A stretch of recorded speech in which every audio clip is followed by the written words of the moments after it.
Hi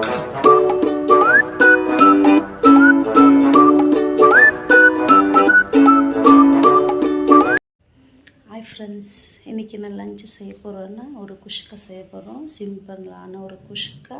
அப்புறமா அது கூட சைட் டிஷ்ஷாக ஒரு தால்ச்சா செய்ய போகிறோம். அது எப்படி செய்கிறதுன்னு சொல்லிட்டு வீடியோக்குள்ளே போய் நம்ம பார்க்கலாம்.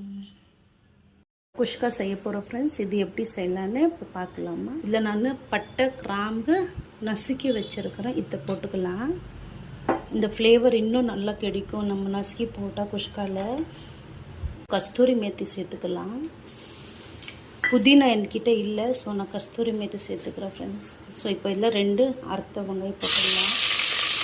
நல்லா ஒரு கிளாஸ் அரிசி எடுத்துருக்குறேன் ஃப்ரெண்ட்ஸ். நான் 1 கிளாஸ்க்கு 2 கிளாஸ் தண்ணி போட்டுக்கலாம். இதில் இஞ்சி பூண்டு பேஸ்ட் போட்டுக்கலாம். 1 கிளாஸ் போட்டேன் ஃப்ரெண்ட்ஸ். இப்போ 2 கிளாஸ் போட்டுறேன். இது கொதிச்ச உடனே நம்ம இதுமா தண்ணி கொதிச்சிச்சு ஃப்ரெண்ட்ஸ். அரிசி போட்டாச்சு. இப்போ இதில் நம்ம கரெக்டாக ஒரு விசில் வந்து ஸ்லோ பண்ணிவிட்டு ஒரு விசில் வந்தால் ரெடி. Simple kuska friends. உண்மையால் மட்டன் ஸ்மெல் வந்துட்டு ரெசிபி ட்ரை பண்ணிட்டு பாருங்கள் ஃப்ரெண்ட்ஸ். உண்மையால் ரொம்ப ரொம்ப டேஸ்டியாக இருக்கும். இதில் 1 கிளாஸ் போட்டிருக்குறேன். இப்போ இது நம்ம வாஷ் பண்ணிவிட்டு மஞ்சத்தூள் சேர்த்துக்கலாம். ஸோ இது நம்ம குக்கரில் வச்சுப்போ 2 விசில் கொடுக்கலாம் ஃப்ரெண்ட்ஸ். தேவையான பொருட்கள் வந்துட்டு அதுக்கு பட்டை கிராம்பு ஏலக்காய் சும்மா 2 எடுத்துகிட்டு இருக்கிறேன். அப்புறமா வெங்காயம், இஞ்சி பூண்டு விழுது, கொத்தமல்லி லாஸ்ட்டில். இது வந்துட்டு வெந்தயக்கீரை. இந்த குழம்புக்கு மெயின் இது தான். பச்சையாக வெந்தயக்கீரை சேர்க்கலாம், என்கிட்ட இல்லை. ஸோ நான் கொஞ்சம் காஞ்ச கஸ்தூரி மேத்தி போட்டிருக்கிறேன். அப்புறமா இது 3 தக்காளி, இது 2 வெங்காயம். ஸோ இவ்வளோ தான் தால்ச்சா பண்ணுறதுக்கு சேர்த்துக்கலாம். பட்டை கிராம்பு கொஞ்சம் ஃப்ரை ஆகட்டும் ஃப்ரெண்ட்ஸ்.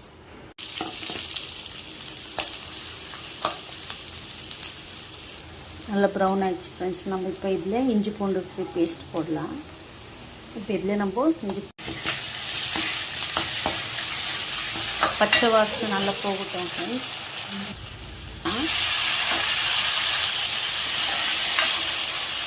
நல்லா பொழியிற மாதிரி இது வேகிட்டு ஃப்ரெண்ட்ஸ். இதில் வந்துட்டு இப்போது மிளகாத்தூள் 2 ஸ்பூனு, மல்லித்தூள் 3 ஸ்பூனு, சிட்டிக்கு மஞ்சத்தூள், உப்பு.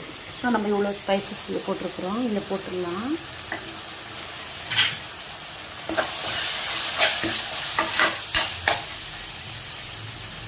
பருப்பு நல்லா வெந்துட்டு இருக்குது பார்த்தீங்களா ஃப்ரெண்ட்ஸ். 3 விசில் கொடுத்தேன். நல்லா சாஃப்டாக வெந்திருக்கு பார்த்தீங்களா. இந்த மாதிரி இருந்தால் சூப்பராக இருக்கும். இப்போ இதில் மசாலா கூட ரெடி ஆகிடுச்சு. நம்ம இட்லியே நம்மள்கிட்ட இருக்கிற கஸ்தூரி மேத்தி போட்டுக்கலாம். இது வந்துட்டு ஆப்ஷனல் தான். கொத்தமல்லி இது வேணும்னா இப்போ நம்ம சேர்த்துக்கலாம். நான் பருப்பு இதிலே சேர்த்துட்டு பார்த்தீங்களா ஃப்ரெண்ட்ஸ். ஸோ இப்போ நம்ம இந்த குக்கரில் கொஞ்சமாக தண்ணி போட்டு இப்போ நம்ம இதிலே போட்டுடலாம்.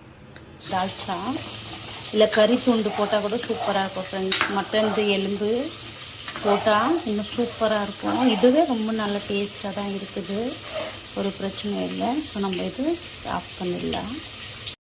இந்த வீடியோ உங்களுக்கு பிடிச்சிருக்குறேன்னு நினைக்கிறேன் ஃப்ரெண்ட்ஸ். நான் செஞ்சுருக்கிற இந்த 2 ரெசிப்பியும் நீங்கள் ட்ரை பண்ணிவிட்டு எப்படி இருக்குதுன்னு என்னோட ஷேர் பண்ணிக்கோங்க ஃப்ரெண்ட்ஸ். இந்த வீடியோ உங்களுக்கு பிடிச்சா ப்ளீஸ் லைக், ஷேர், சப்ஸ்கிரைப் பண்ணுங்க. நெக்ஸ்ட் வீடியோவில் பார்க்கலாம். பாய்.